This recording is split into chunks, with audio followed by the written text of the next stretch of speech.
Hi, my name is Scott with Weatherall Company, and I'm going to quickly cover how you handle a corner detail. This is an example of where drywall ties into the logs. What I'm doing here can be used used where you have log corners, log saddles on the exterior, doing any type of corner detail. So first, if I have openings like you see here, I need to throw a little bit of backer rod in there. It's fairly simple to do. Just quickly cut off. I usually find bits of scraps of backer rod lying around, and I put them in there, make sure they're flush. That piece right there might need a piece of round backer rod, and I will put that in there. A lot of times I will carry around just kind of a dull, heavy chisel, and that'll help, usually just help push stuff in there. And that is actually fine, and we're good to go. But any area where it opens up probably more than 1/4 of an inch, you're going to want to fill. Same goes for the logs. If the logs are cut back from the drywall, you're going to want to cut a piece, fill it, make sure it's flush, and then we'll go ahead and cheek it.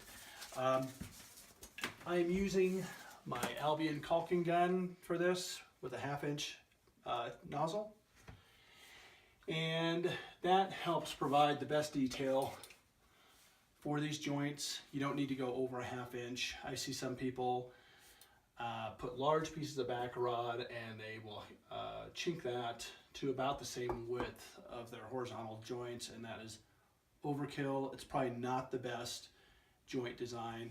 It's much easier and better just to go with a smaller tip. I wouldn't go under a 1/2 inch. I wouldn't do 1/4 or 1/8 inch of material. So it really is about this simple. Nice thing about this gun is I can move it around. I can go upside down with it.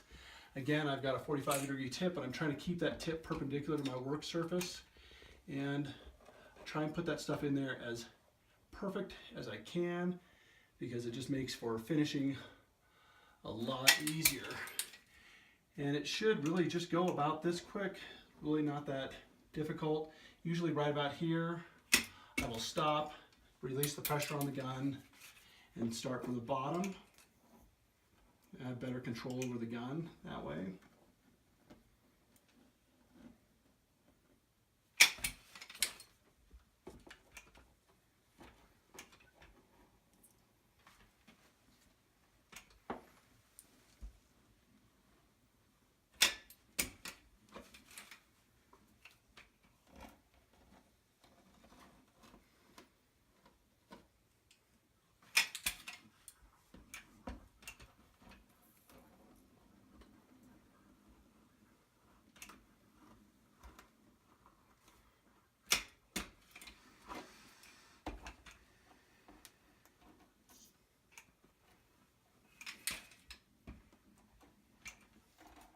I try to keep the material as flat as I can.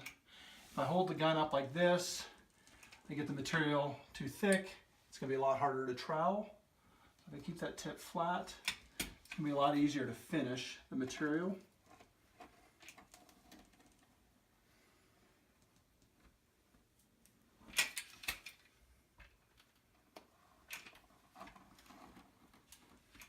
And once you get used to it, it goes fairly fast.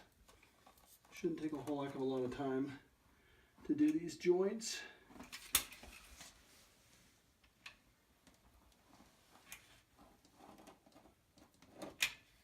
And a lot of times they just blend right in with the drywall.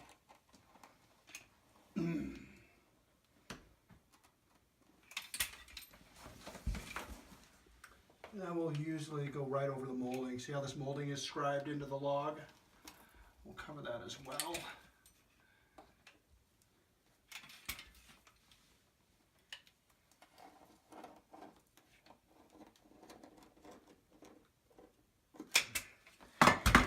And then to trowel it, I usually just use my finger. And if you've done a good enough job applying it, you don't really have to fiddle with it too much. I usually just spray a little on the material, just go right over the top of it. Just gently, all you're doing is just gently seating the material against the log.